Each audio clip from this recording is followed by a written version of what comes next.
فيلمنا النهاردة بيبدأ بمارك واللي بيشتغل في شركة بابل، وهو بيحكي عن فكرة الروبوت اللي برمجه علشان يكون صديق مقرب للأطفال. وبمجرد ما الطفل بيفعله بلمسة ايده بيعرف عنه كل المعلومات وبيحقق له كل اللي بيتمناه. وبعد مرور سنة من إنتاج الروبوت بيكون الأطفال كلهم معاهم واحد إلا بطل فيلمنا بارني، واللي مطلبش أصلا من أهله إن هما يجيبوله واحد، وده لأنه عارف إن هما مش هيقدروا يتحملوا تكلفته. وفي يوم وبعد ما بيرجع من المدرسة بيفاجأ بجدته عامله له أكل كتير جدا علشان يحتفل بعيد ميلاده مع أصحابه.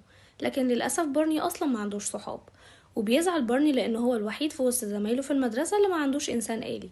فبيقرر أبو بارني وجدته إن هما يبيعوا المعزة بتاعتهم علشان يقدروا يشتروا له واحد. لكن لما بيوصلوا هناك بيعرفوا إن هما هيقدروا يستلموا الروبوت بعد 3 شهور من تقديم الطلب، وإن كمان سعره مش هيكون مناسب ليهم. وهم مروحين بيلاحظ والد بارني ان عمال الصيانة معاهم واحد من الروبوتس اللي فيها عيوب وبيرجعوه للمصنع.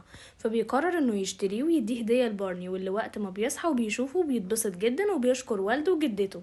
لكن بارني لما بيحاول يشغله بيلاحظ ان في مشكلة في الروبوت بتاعه وان في حاجات معاه ناقصة، وده لان لما بتشتري واحد جديد بيبرمج نفسه تلقائي بمجرد ما بتشغله، وانه المفروض يوصل نفسه بنفسه بالانترنت ويبدأ في تجميع المعلومات عن الطفل اللي المفروض يكون صاحبه.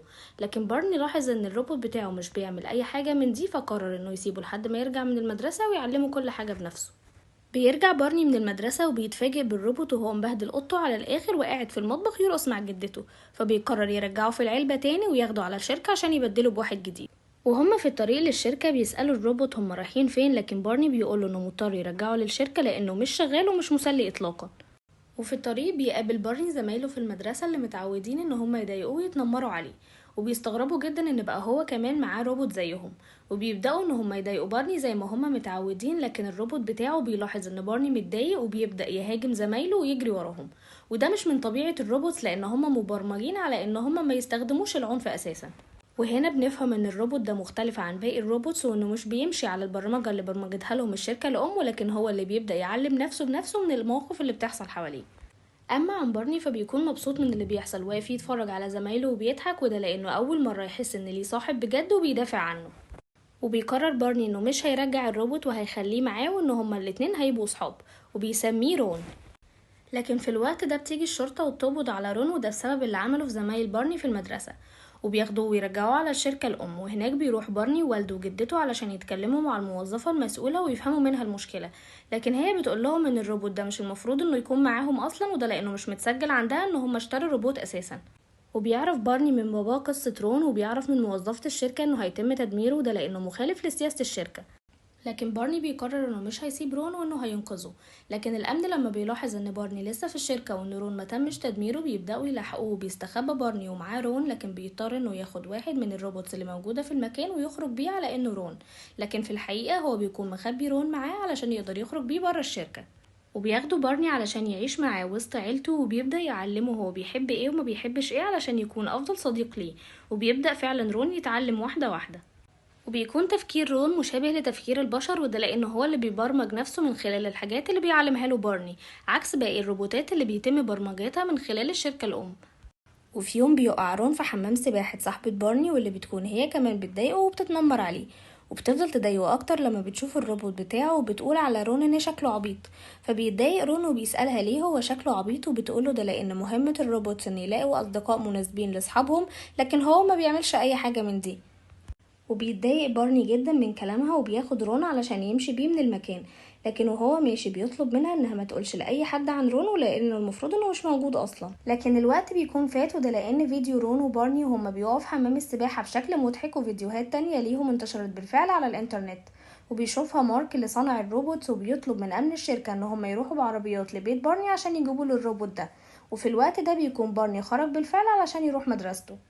وبيسمع رون لنصيحة صاحبة بارني، فبيخرج علشان يلاقي له أصحاب حقيقيين من الشارع.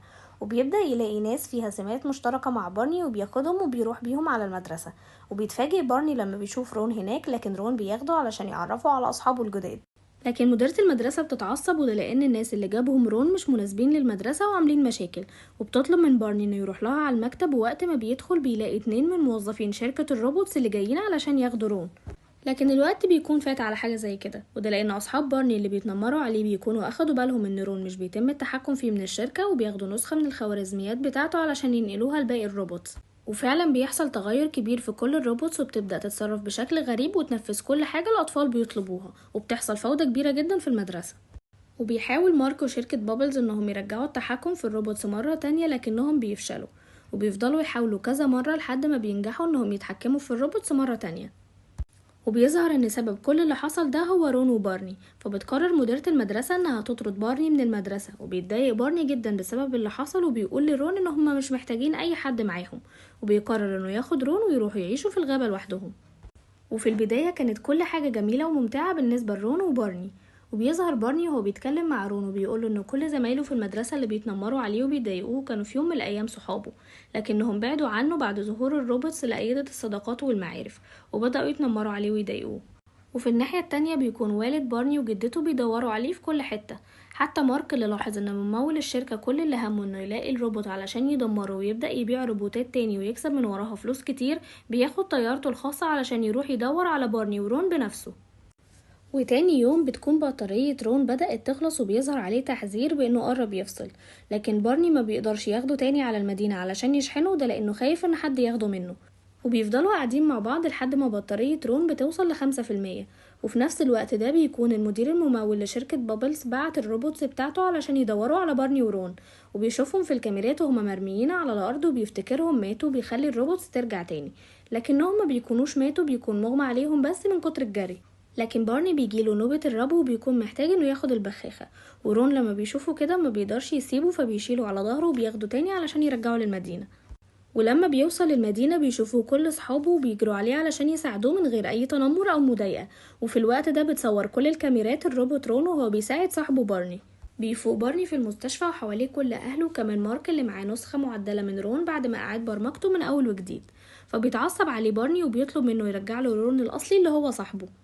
ولما بيحاول مارك انه يعمل كده بناء على رغبة بارني، بتجيله مسج من ممول الشركة وبيعرفوا فيها انه استولى على شركته وفصلوا منها، وده بسبب جشعه اللي مخليه عايز يبيع اكبر عدد من الروبوتس عشان يكسب فلوس كتير.